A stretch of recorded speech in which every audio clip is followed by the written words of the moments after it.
बस आप चुपचाप नाम जप करते रहिए। तो सच्ची कहते हैं वृंदावन में बैठे 100 के 100% में 1% भी इच्छा नहीं कि हमारी किडनी ठीक हो जाए। इससे बड़ा साक्षी हम नहीं दे सकते, क्योंकि वृंदावन हमारा प्राण सर्वस्व जीवन है। कई लोग ऐसे आए कि मैं डिप्रेशन में था, जब से प्रवचन सुना राधा राधा जपा सब खत्म हो गया। बाहर से सुनकर राधा राधा खत्म हो जाए, अगर आपको कहीं ऐसा है, इसका मतलब आप बात ही नहीं सुन रहे, नाम ही नहीं जप रहे। अगर आप मान ले तो निर्विघ्न आपका समय जाने लगेगा।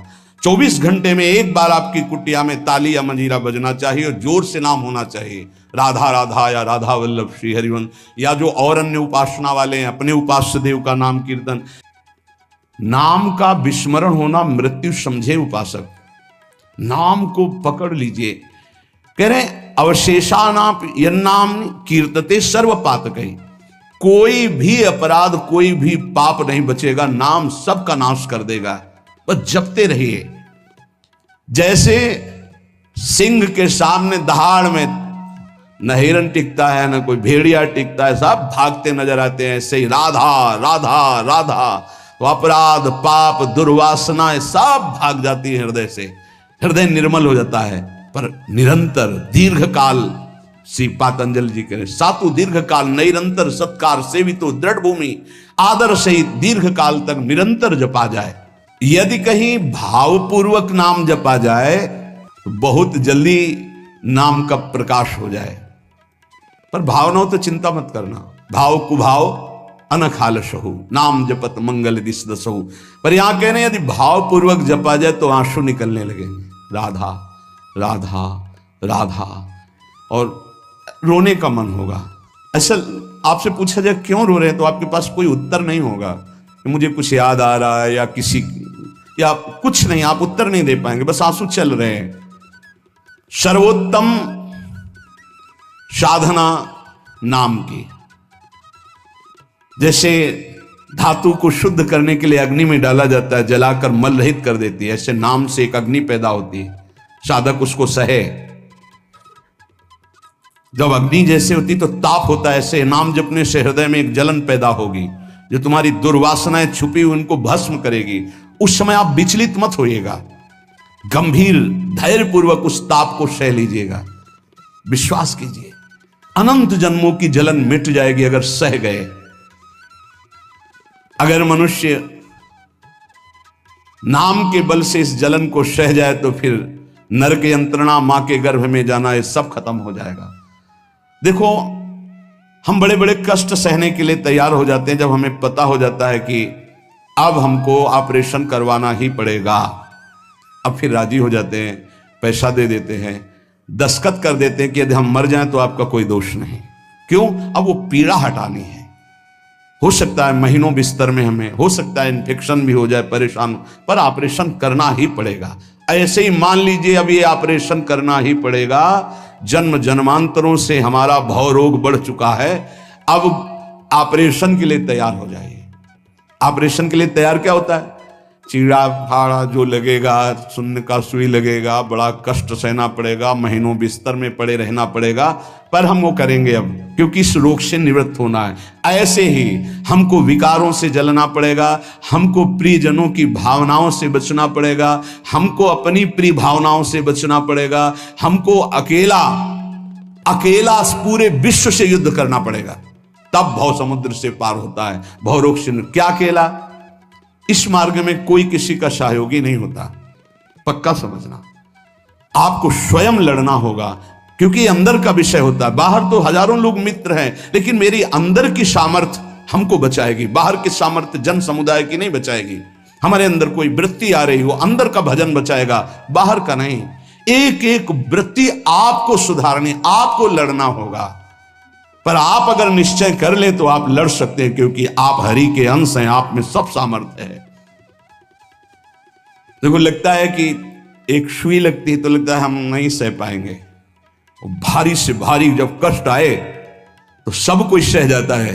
ऐसे जीवन में सबके कष्ट आते हैं। बहुत सामर्थ्य है आप में, आप बहुत कुछ सह सकते हैं, आप टूटिएगा नहीं। जैसे प्रलयाग्नि प्रकट होती है तो सबको भस्म कर देती है, ईंट आदि सब द्रवित हो जाते हैं, सब कुछ द्रवित, भयंकर अग्नि में सब द्रवित हो जाते हैं, सब राख हो जाते हैं। ऐसे कह रहे हैं जब नाम जपते जपते तुम्हारी नाम में रुचि हो जाएगी तो युग युगांतर से जो तुम्हारे पाप के संस्कार अंदर हैं, एक दिन के हैं, एक दिन के हो तो खत्म हो जाएं, युग युगांतर से वो अंदर नाम अग्नि पैदा करेगा कि सब भस्म हो जाएंगे। बस आप चुपचाप नाम जप करते रहिए, गोविंद गोविंद कृष्ण कृष्ण हरि हरि। यदि अज्ञान से तुम्हें कुछ पता नहीं नाम का क्या प्रभाव है, क्या लाभ मिल रहा है नहीं मिल रहा, पर संत ने कहा है, सत्संग में सुना है, अब तो नाम जपेंगे। पुण्य श्लोक भगवान श्री हरि का नाम, प्रियाजू का नाम आप जपने लगे, आपका मंगल हो जाएगा। सच्ची मानिए, यदि आप चाहेंगे नाम जप से तो रोग को मिटा देंगे, चाहेंगे तो। पूरे धन्वंतरी जी ने आयुर्वेद का शोध करके देखा तो जो औषधियों में शक्ति पाई गई उससे लाखों गुना बढ़ करके रोग मिटाने की शक्ति भगवान के नाम में पाई गई। जैसे किसी वैज्ञानिक कैंसर के विशेषज्ञ जब उन्होंने सरकार की बात सुनी कि दतून करते हैं ऐसे, तो उन्होंने कहा इसका विज्ञान सपोर्ट नहीं करता है, क्योंकि विज्ञान प्राकृतिक बुद्धि का सपोर्ट करता है। भजन बल से वो किसी के रोग नष्ट नहीं करते थे, बहुत दैन्यता से वो रोग, तो दया आ गई, करुणा आ गई, उस रोग को अपने ऊपर ले लिया और उसके रोग की निवृत्ति कर दी। जैसे भाई जी को करुणा आई, राधा बाबा के रोग को अपने ऊपर ले लिया, उनको रोग की निवृत्ति कर दी। ऐसे महापुरुष जन कर नाम से वो अपने रोग नहीं मिटा सकते थे क्या? अपना पैर कटवा लिया, अपना नहीं करते, क्योंकि लिया है उन्होंने, स्वीकार। यही तो संत महापुरुषों की महिमा गाई गई है कि वो दूसरों के लिए अपने कष्ट को बढ़ा देते हैं और उनको पता नहीं है, उनको पता भी नहीं चल। राधा बाबा को तो श्री कृष्ण चंद्र जी ने कहा कि जो भाई जी महीनों से अस्पताल में पड़े, ठीक नहीं हो रहे, वो आपका प्रारब्ध भोग रहे। तब बाबा जाकर के बोल, भाई जी ने कहा क्यों व्यर्थ की बात कर। जब उन्होंने कहा नहीं श्री कृष्ण ने कहा है, तो उनका बाबा हमें कोई फर्क नहीं पड़ता, लेकिन आपको फर्क पड़ जाता, इसलिए हमने प्रारब्ध को आपके स्वयं ले लिया है। अब आप एक प्रसंग पर ध्यान दीजिए, महाप्रभु चैतन्य देव के। जब तीर्थ याटन में महाप्रभु चैतन्य देव विचरण कर रहे थे तो एक नगर में गए, जहां जाते थे हजारों लाखों लोग उनके दर्शन के लिए दौड़ पड़ते थे। महाप्रभु साक्षात प्रेम मूर्ति, और भगवान करुणा करके ऐसे रूपों में आते हैं जगत मंगल करने के लिए। हरि बोल, तो पूरा समुदाय भावावेश में हो जाता, हरि बोल, मोर प्राणनाथ कृष्ण, अश्रुप्रवाह, तो सब विकल हो जाते। जैसे भरत जी चित्रकूट में सियाराम, तो पूरा चित्रकूट मानो सियाराम में हो गया हो। उस नगर के लोग परमानंद का लाभ लिए, महाप्रभु चैतन्य देव चल दिए। एक वासुदेव कुष्ठी थे, जिनके गलित कुष्ठ शरीर में था, वो चल नहीं सकते थे, तो घुटनों के बले से रगड़ रगड़ करके वहां आए। जब वहां आए तो भीड़ लगभग जा रही थी, तो उनका कहाँ गए वो सन्यासी महापुरुष जिनके सब दर्शन करने आ रहे थे, मैं नीच भी दर्शन करने आया, कहाँ गए? बोले वो तो चले गए। बहुत विकल हुए, रो पड़े कि वैसे ही दुर्दशा भोग रहा हूं, एक बार नाम सुना था, दर्शन पाने के लिए आया, वो तो चले गए, हाय अब कैसे, मैं चल भी नहीं सकता, दौड़ भी नहीं सकता। इतनी विकलता कि महाप्रभु एकदम खड़े हो गए और दौड़ पड़े वापस, और लौट करके आए।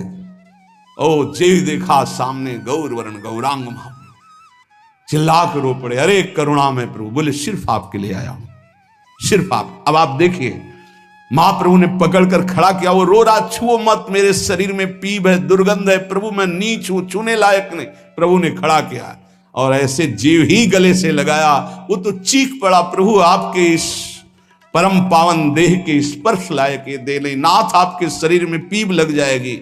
महाप्रभु ने बिल्कुल नहीं सुना और ऐसे गले से लगाया और कहा, तुम्हारे स्पर्श से श्री कृष्ण के आलिंगन का सुख मिल रहा है। जे भी आंख खोलकर वासुदेव कुष्ठी ने देखा तो कहीं कोई कुष्ठ नहीं। वैज्ञानिक मानेंगे इसे, आप चैतन्य चरित्र में पढ़ लीजिए, जे ही महाप्रभु चैतन्य देव ने आलिंगन किया, एक भी कुष्ठ का दाग नहीं रह गया। क्या हुआ? कृष्ण नाम का प्रभाव। एक आत्महत्या करने जा रहे थे, गलित कुष्ठता, भाई जी के पावन चरित्र में पढ़ लीजिए। तो कंबल ढके हुए वो उनको किसी ने कहा कि मरने से पहले एक बार भाई जी के पास चले जाओ, ऐसे महापुरुष के दर्शन करके ही मरो जब तुम्हें मरना ही है तो। पर एक बार उनका उद्देश्य था कि भाई जी के पास जाएगा तो इसका विचार बदल जाएगा, आत्महत्या का जो है ये विचार नहीं रहेगा। भाई जी ऑफिस में थे, किसी ने कहा कोई बहुत अपने शरीर को ढके हुए केवल आंख दिखाई दे रही और रो रहा है, कह रहा है एक बार भाई जी के दर्शन करा दो। भाई जी तत्काल भावावेश में हो गए और बुलाया, हाँ क्या सेवा करे, क्या बात, आप क्यों रो रहे हैं?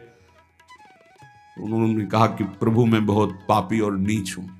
नहीं नहीं भाई ऐसा मत बोलो, क्या बात है, आप कंबल से अपना मुख क्यों ढके? हटाइए। तो जे भी हटाया तो घाव, पीप, पूरे शरीर में गलित कुष्ठ, पापों का बड़ा भारी दंड।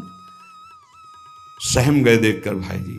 उनका नहीं नहीं कोई बात। बोले बस मैं आपके दर्शन करके आत्महत्या करना चाहता हूं, कोई भी मुझे कहीं समाज में कोई ठौर नहीं, सब मुझे घृणा की दृष्टि से देखते हैं, इसलिए मैं अपने भाई जी ने कहा नहीं नहीं तुम्हारे ऊपर श्री कृष्ण की कृपा है, ऐसे जे भी आलिंगन किया कुष्ठ गायब, चरित्र में पढ़ ले। क्यों? क्योंकि नाम जप है, संकल्प किया उसके संपूर्ण पाप नष्ट हुए, भस्म हुए, रोग गायब। रोग कहां से होता है? पाप का दंड है रोग, खत्म हो गया। कितना भी बड़ा रोग हो जो किसी और औषधि से न खत्म हो रहा हो और नाम जब किया जाए और संकल्प कर दिया जाए कि ये रोग ठीक हो जाए, तो हरिनाम औषधि से बड़ा असाध्य रोग भी ठीक हो जाता है। बोले कर लो अपनी किडनी ठीक, बीमार तो हो आप। तो सच्ची कहते हैं वृंदावन में बैठे 100 के 100% में 1% भी इच्छा नहीं कि हमारी किडनी ठीक हो जाए। इससे बड़ा साक्षी हम नहीं दे सकते, क्योंकि वृंदावन हमारा प्राण सर्वस्व जीवन है। 1% 100 में नहीं कि ठीक हो जाए, जैसे चला रहे वैसे चलाओ। अब इससे हमें ठीक होने का तात्पर्य नहीं, क्योंकि जो ठीक होना चाहिए वो ठीक हो गया। हम भले हैं, बुरे हैं, नीच हैं, अच्छे हैं, जैसे हैं। अपनी प्रियाजू के ठिकाना मिल गया गोरे चरणारविंद का, इसलिए इसकी जरूरत नहीं है। आप चाहे 100 वर्ष रखो, चाहे 1 सेकंड में इसको बुला लो, कोई परवाह नहीं इसकी।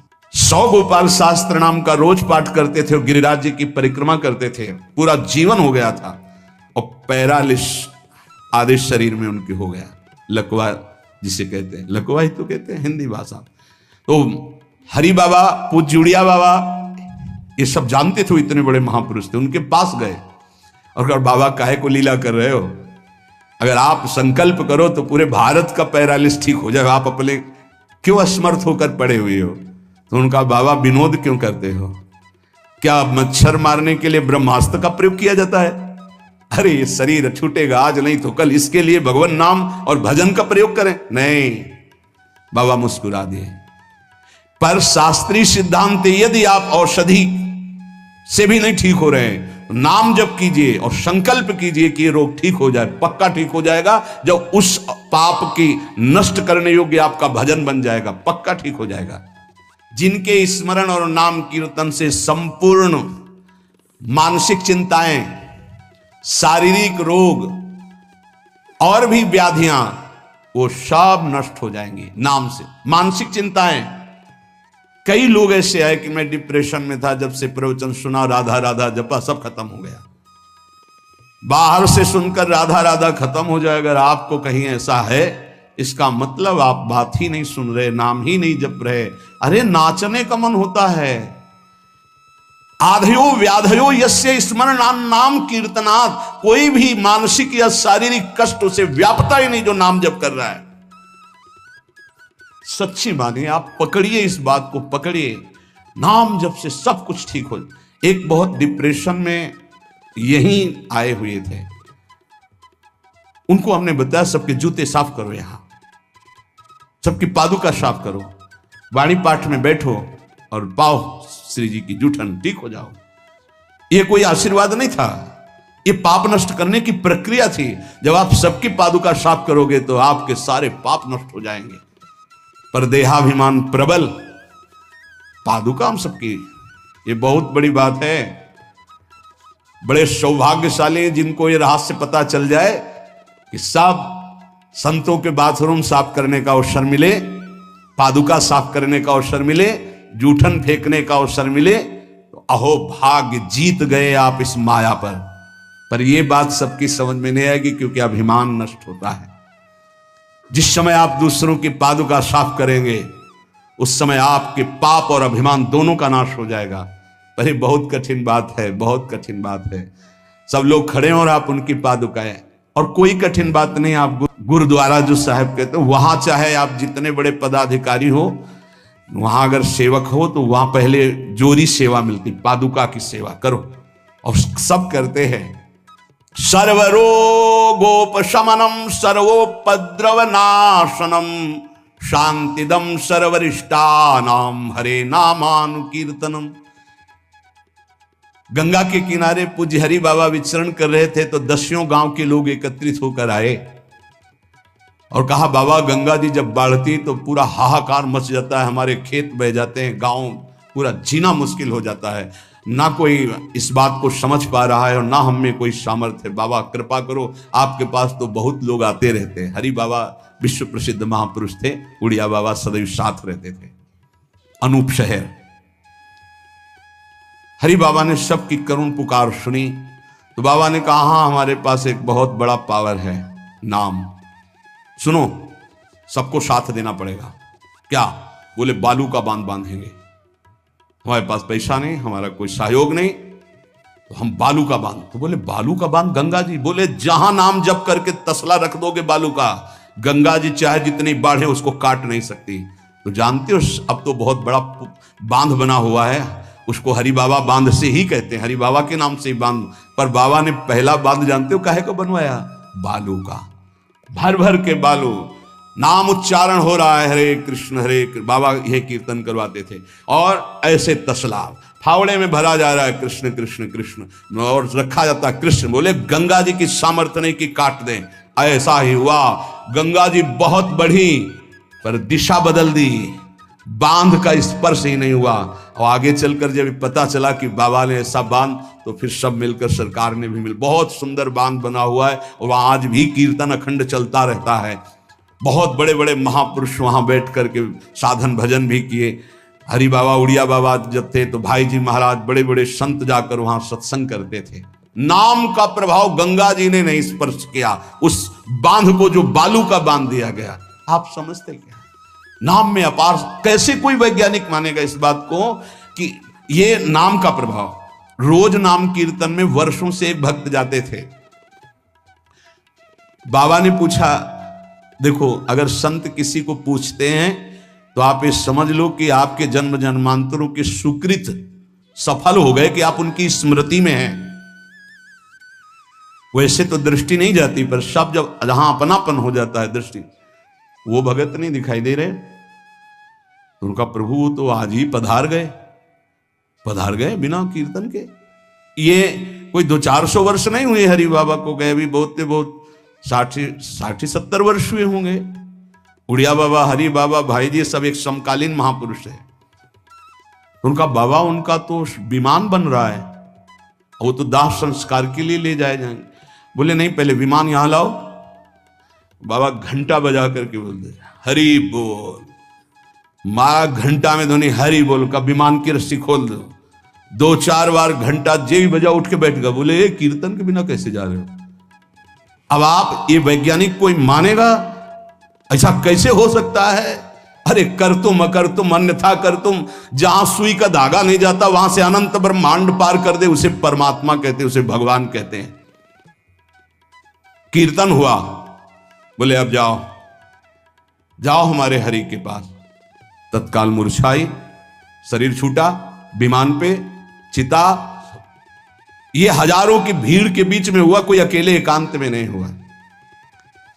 कई लोगों को प्रश्न हुआ कि बाबा की वास्तविक किडनी खराब है।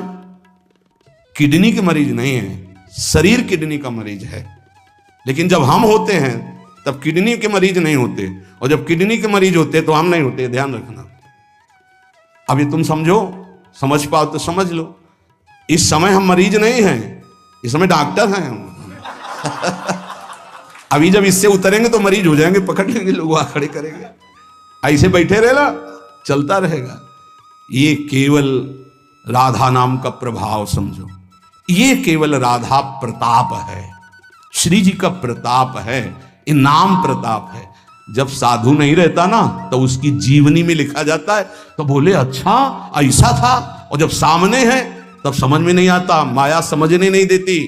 यही माया का है कि जब तक श्री कृष्णचंद्र जी अपने परिकर में रहे द्वारिकापुरी में तो जल्दी कोई जान ही नहीं पाया कि ये द्वारिकाधीश बने हुए अनंत ब्रह्मांडों के स्वामी हैं।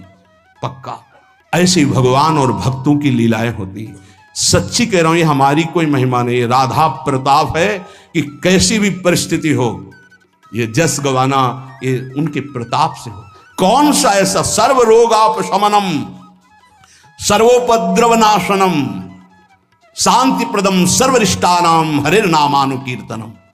कोई भी अरिष्ट ग्रह नक्षत्र भूत प्रेत, लोग कहते हैं हमारे घरों में बाहरी चक्कर है, 1 घंटा का नाम कीर्तन करवाओ, कोई चक्कर रह जाए तो बताना। नाम कीर्तन नहीं करवाओगे, पक्का हमें पता है। इसमें श्रद्धा हो सकती है तुम्हारी कि ले जाओ ये गाड़ देना घर में, लेकिन नाम कीर्तन जो लोक परलोक सर्व पाप का नाश करने वाला, नाम संकीर्तनम यस्य सर्व पाप प्रणाशनम, जहां तक नाम कीर्तन जाएगा वहां तक सबका मंगल होगा। मीरा जी को एक भूतिया घर में रखा गया कि अब ऐसे नहीं मरी तो यहां तो भूत ही मार डालेंगे। मीरा जी ने गिरधर को विराजमान करके जे भी धूप आरती की, धूप की गंध जितने भूतों को लगी सब परम पद के अधिकारी बन गए, सब परम पद के अधिकारी। क्या भगवत आराधना, कौन सा ऐसा अरिष्ट है जिसका नाश ना हो जाए, लेकिन कोई समझते नहीं। राधा राधा राधा नाम के बल से, भगवत चिंतन के बल से सब कुछ ठीक हो जाता है। सच्ची कह रहे, सब कुछ ठीक हो जाता है। संकीर्तमानो भगवान अनंतः। एक बार जो हमारे सन्यासी गुरुदेव भगवान थे, बिल्कुल साधारण बात, गांव के लोग, महाराज जी हमारी भैंस बहुत बीमार हो, वो मर गई तो हम गरीब आदमी मर ही जाएंगे, क्योंकि उसी के दूध से परिवार चलता है। हम छोटे थे, गुरुजी के पास नीचे बैठे थे, गुरुजी तखत में। अरे भैया हम तो कोई पशु के डॉक्टर थोड़ी हैं। कहा स्वामी जी हमें पता है आप कर सकते हो। एक अपनापन होता है। तो ऐसे नारियल का कमंडल रखा था, उनका नारायण नारायण नारायण कटोरी में डाला और कहा ले भैंस को पिला देना। अरे भैंस ठीक हो गई। अब जितने भैंस हो गाय के तो सब वहां भीड़ लगने लगी। गुरुजी ने कहा भैया पशु के डॉक्टर थोड़ी, वो बेचारा गरीब आदमी था, ऐसा कह रहा। संकल्प कर ले और संत कह दे तो क्या नहीं हो सकता, क्या नहीं हो सकता। जाओ तुम्हारा मंगल हो जाए, तो उनके पास भजन है, उसके बल से मंगल हो जाता है। ऐसा थोड़ी कि वो कोई सिद्धि जानते कि तुम्हारा रोग नष्ट कर देंगे। जाओ तुम्हारा मंगल हो जाए, उनके पास नाम बल है, उससे हो जाता है। जब अनंत महिमाशाली भगवान का नाम जब किया जाता है तो नाम चित्त का मार्जन करके, जैसे सूर्य उदय होता है तो अंधकार नष्ट हो जाता है, ऐसे हृदय में ज्ञान प्रकाशित कर देता है। इतना नहीं कि वो पाप नष्ट कर देता है, विघ्न नष्ट कर देता है, विशुद्ध ज्ञान प्रकाशित कर देता है। एक बड़ा रहस्य की बात इसमें कह रहे हैं, जो हमारा प्रारब्ध भोग है ना, नाम से इसको 1 मिनट में मिटाया जा सकता है, किसी के भी, अपने या दूसरे के। लेकिन हम बहुत बड़ा प्रारब्ध मिटा रहे हैं। अनंत जन्मों के कर्म संस्कार जो हमें बार बार जन्म मरण के चक्र में फंसाते हैं, आखिरी जन्म होना है, इसलिए इस शरीर के प्रारब्ध तो सह लेते हैं और आगे के जितने हो, पीछे के जितने हो, सबको भस्म करके भगवत प्राप्ति कर लेते हैं। इस रहस्य के कारण बड़े बड़े संत अपने शरीर के प्रारब्ध को नहीं मिटाते हैं। यद्यपि सामर्थ्य उनमें है, ऐसा नहीं कि वो नहीं मिटा सकते, बड़ी सामर्थ्य है। कैसी कैसी सामर्थ्य भाई जी महाराज के चरित्र में पढ़ करके आप देखो, अभी कोई बहुत वर्ष थोड़ी हो गए भाई जी को अंतर ध्यान हुए। कैसी कैसी सामर्थ्य सिद्ध महापुरुषों में हुई है नाम के बल से। लेकिन उनके शरीर में, जिस दिन बाबा का शरीर पूरा होना था, अंतिम समय था, सुबह उठे, ऐसे सत्संग हाल में आए और कहा आज तो स्मशान होगा। किसी को समझ में नहीं आ रहा था, बोले आज स्मशान होगा, किसी को समझ नहीं। अपने आप बैठ गए। जो भागवती कथा कह रहे थे आनंद चैतन्य ब्रह्मचारी, उनसे कहा कि आप रुको, और 2 श्लोकों की व्याख्या की। यद्यपि आत्मा का जन्म मरण नहीं होता, अजन्मा है, अविनाशी है। दूसरा, जिसका जन्म होता है उसका मरण निश्चित होता है, इस शरीर का। व्याख्या की, पद्मासन लगा के बैठ गए, कहा शुरू करो। किसी को कुछ समझ में नहीं आ रहा। 5 मिनट बाद ही घटना घटती है। आश्रम में ही रहने वाला ठाकुरदास या भगवान दास जो भी उसका नाम हो, ऐसे नाम था, वो आया और कहा मोर पंख नहीं तुम नहीं। वो गया और गड़ासा लेकर जिससे चारा काटा जाता है, 6-6 इंच के घाव बाबा के हो गए। इतनी रफ्तार से मारा कि पूरी सभा लगी थी। पार्षदों को तो कुछ होश ही नहीं कि हो क्या रहा। सामने एक बुढ़िया माई बैठी थी, वो दौड़ गई और ऐसे पकड़, बुढ़िया माई उसको ऐसे पकड़ लिया। तब पकड़ते पकड़ते भी 5-6 गड़ा से बाबा के फव्वारे खून के से आखिरी बाबा के मुख से निकला ओ शांत। हृदय विदीर्ण हो गया कि अरे ये क्या लीला है। क्या वो जान नहीं रहे थे कि ये होने वाला है। पूज्य स्वामी श्री मग्नानंद सरस्वती जी महाराज हमने बताया है, सुबह बैठे और कहा सुनो, जैसे शरीर हमारा छूटे ना, एक ऐसा बॉक्स जैसा बनाना और उसमें पधराते समय सोचना कि भगवान विष्णु अपनी शेष सैया पर शयन करने जा रहे हैं और गंगा में प्रवाहित कर देना। अच्छा भाई, तो तुम लोगों में कौन कौन हमारे साथ चलेगा? अपने शिष्यों से कहा। तो सबसे बड़े शिष्य शिवानंद स्वामी थे। तो उनका सरकार जहां आप वहां बोले नहीं, तुम नहीं, तुम विज्ञ हो, समस्त हमारा आंतरिक ज्ञान तुम्हें प्राप्त हो चुका है, तुम जन समुदाय को ज्ञान प्रदान करोगे। और कौन कौन चलेगा? तो 10 लोगों ने कहा कि आपके साथ ही हम चलेंगे। ये किसी को पता नहीं था कि आज ही घटना घटने वाली है। ठीक है। ठीक 2 बजे बाबा सरकार लघु शंका के लिए निकलते थे, आसन से हटकर फिर आसन में बैठ जाते थे। जेवी लघु शंका के निकले तो एक बावरा आदमी जो वहीं आश्रम में ही आकर के टिका था, सबको लगता था ये कुछ खतरा पैदा करेगा। वो गांजा पीता था, कुल्हाड़ रखता था साथ। बाबा सरकार रोज अपने भोग से दूध उसे पिलाते थे। जेवी लघु शंका को निकले 8-10 कुल्हाड़ ऐसे महापुरुष के जो अस्थिमात्र हो रहे शरीरा, योग के पुंज एक ही समय में कई जगह पाए गए। ऐसे सिद्ध महापुरुष मग्नानंद सरस्वती जी महाराज एक ही समय में कई जगह पाए गए। बाबा सरकार को लहूलुहान हो गया। आए उस स्थिति में सब अधकटे अंग सिद्धासन में बैठ गए। वो पीछे आया और जिन 10 लोगों ने कहा था साथ चलेंगे साहब को मार के, और जिन लोगों को बाबा सरकार ने कहा था नहीं, एक भी खरोच उनके शरीर में नहीं आई और भाग गया। मानो काल ही ऐसे, उनको पता था। ऐसा नहीं कि भजनानंदी महापुरुषों को पता नहीं होता कि अब क्या होने वाला है, पर वो भगवान के रहस्य को वैसे ही रखते हैं जैसा भगवान चाहते हैं। क्या पूरे जीवन भर महान तप, परिणाम अंत में तो ये परिणाम थोड़ी है। भगवान करुणा निधान बड़ी प्रसन्न मुद्रा में पीपल के नीचे, बहेलिये ने देखा श्री चरण का तलवा तो ऐसा उसको भ्रम हुआ कि हिरण का मुख और माला तान के बाण भगवान के चरणों में। जो ही नजदीक गया देखा द्वारिकाधीश भगवान कांप गया। भगवान ने कहा मम इच्छा कह दीन दयाल। तुरंत दिव्य विमान आया और उससे कहा इसका फल है कि तुम परम पद में जाओ। और भगवान अंतर्धान हो रहे, निमित्त बनाकर वो सशरीर भगवान अंतर्धान। भजन करने से इसका कोई लेना देना नहीं रहता कि शरीर को रोग है, कि शरीर कैसे छूटता है। इतने महामहिम बक्सर वाले पूज्य मामा जी महाराज, अद्भुत संत, जिनको मामा जी ही इसलिए कहा जाता था कि जानकी जी पर दृढ़ भाव था, मेरी बहन है, मेरे बहनोई राम जी हैं। शायद इनमें से किसी लोगों ने दर्शन किए। बहुत ही करुणा मूर्ति। अगर कोई वैष्णव झुकता है तो लाठी रख करके प्रणाम करें। हमने काशी में और यहां वृंदावन में भी दर्शन, बड़ी सभा में सर्वश्रेष्ठ सम्मान दिया जा रहा था। और जब उनको बोलने को हुआ तो उन्होंने कहा मां अपने गोद पर बेटे को बैठा लेती तो ये कोई सम्मान बेटे का नहीं होता है, ये मां का दुलार होता है। ऐसे आप सब महापुरुषों ने ऐसी वाणी, ऐसी दैन्यता, और शरीर कैसे पूरा हुआ जानते हो। जा रहे थे भगवत कथामृत पान कराने, गाड़ी का ऐसे राधा अंतिम शब्द था जो पास थे, राधा बरसाने से दर्शन करके गए थे, राधा किस हेतु से कैसे जाते हैं इसका निमित्त नहीं, कहां जाते हैं ये बात है। श्री जी के पास गए। नाम सब साधनाओं की त्रुटि को पूरी कर देता है। इसीलिए कल शाम के बहुत आर्त भाव से कह रहे थे कि 10 मिनट घर में कीर्तन कर लिया करो। आपके कमरे का वातावरण भागवती खो जाएगा यदि आप कीर्तन कर लेंगे।